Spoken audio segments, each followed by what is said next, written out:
everyone, my name is Pamela Valeria and today I will present you my project of my for my personal project for the topic I chose, which is the importance of genetic for the prevention of chronic diseases. I hope you like it. Well, as teenagers, we actually don't know anything about genetics at all. But because what happens when we hear more complicated words like epigenetics or telomeres, we actually have no idea what is that. And when we figure out, like for example, cancer is actually a genetic disease, we don't know that. And this is because, imagine if I told you to stay here and learn the meaning of these two new words, or just go outside and play sports. What will you choose? Most of you will go out and play sports and do whatever instead of staying here and learning this. And that's what happens all over the world.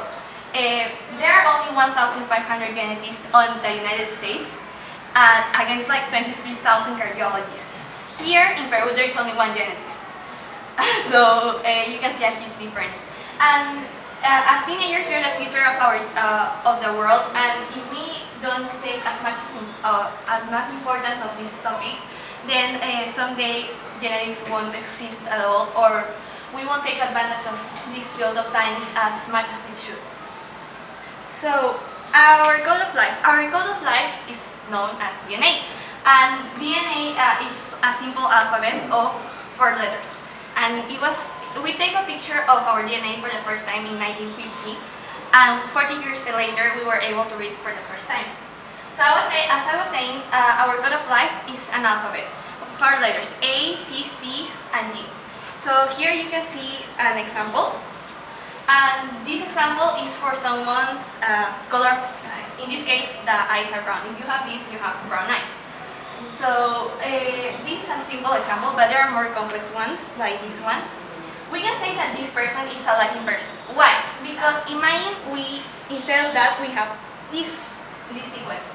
You only change 2 letters here, and then you have an incurable disease called cystic fibrosis. So imagine for creating a human body, you need 3 billion letters of these ones. So imagine just changing 2 letters out of 3 billions and having an incurable disease for the rest of your life. That's what happened with many people nowadays, because especially the lower and middle social classes have no access to a genetic map as many others do.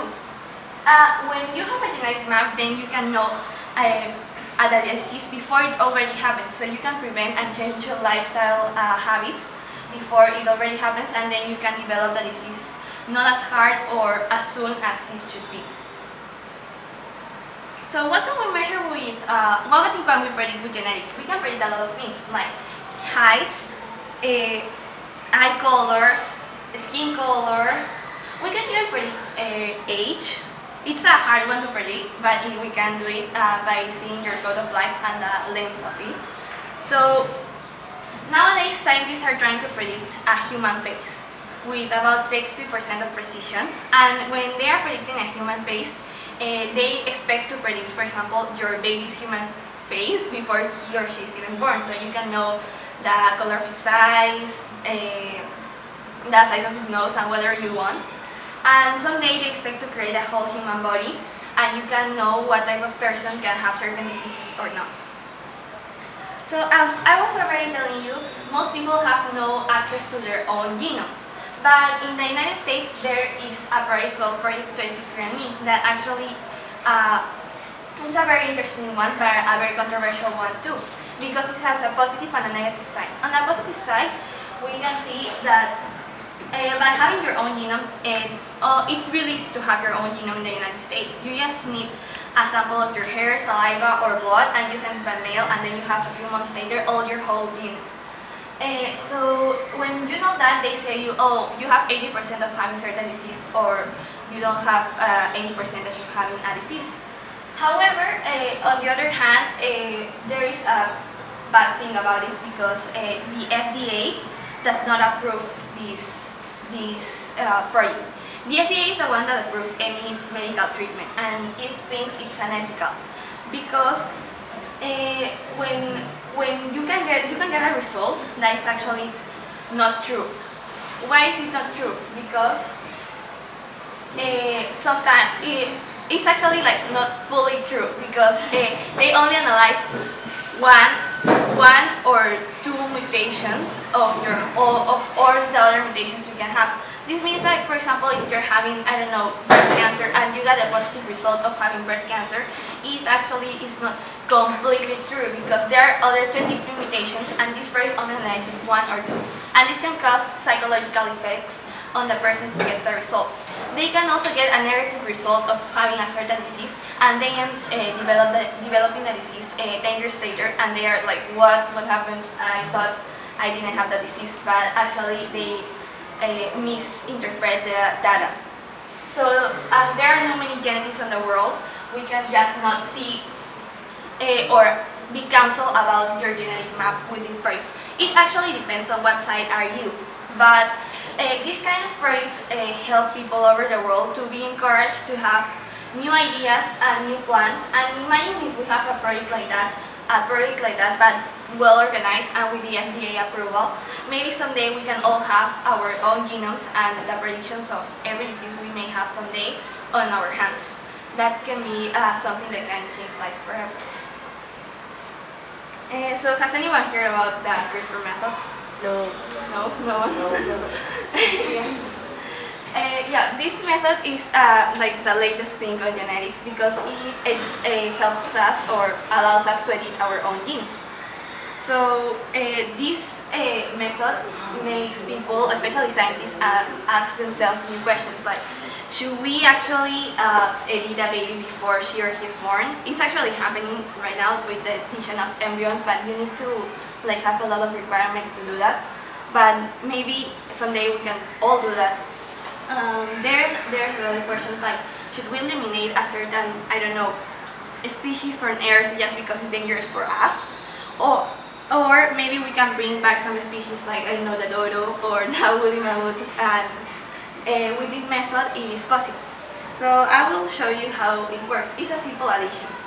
It's a protein called Cas9 on a guide RNA. Yeah, you may not understand that so well. So imagine Cas9 as some like an animal that wants to eat everything on his way. In this case, its food is DNA. So when it enters the cell, it goes looking for DNA and it needs a guide, in this case the guide RNA, to tell him where to stop. So when you add those things, you get the CRISPR method. So when this protein and the guide RNA enter the cell, then what does it do? It enters the cell and then suddenly the guide RNA says, here there's a problem with your mutation on the cell DNA, so let's change it. So the guide RNA is liberated and goes in between the two strings of your DNA. One is from your mom and the other is from your dad. And when the Cas9 protein receives that message, then it is like scissors and cuts the DNA into parts. And then suddenly a cell is in total panic because its DNA has been broken into two parts and that cannot happen. So they have a kind of defense mechanism.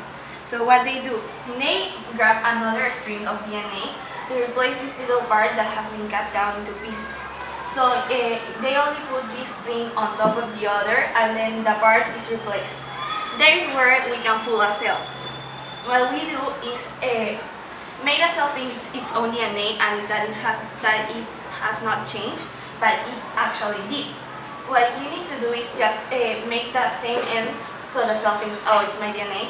But you can change whatever you want on the middle. You can add letters, you can, I don't know, change every gene you want, and just put it on top, and the cell thinks everything is normal, but all its mechanism has changed.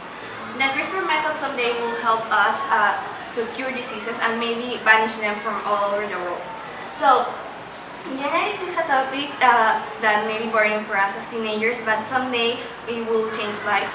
And just getting or knowing a little bit about it nowadays can make a great difference. Knowing that someday this will be the future of medicines means it's also our future, so we need to start thinking about it and making a worldwide conscious. So this is my biography, and thanks for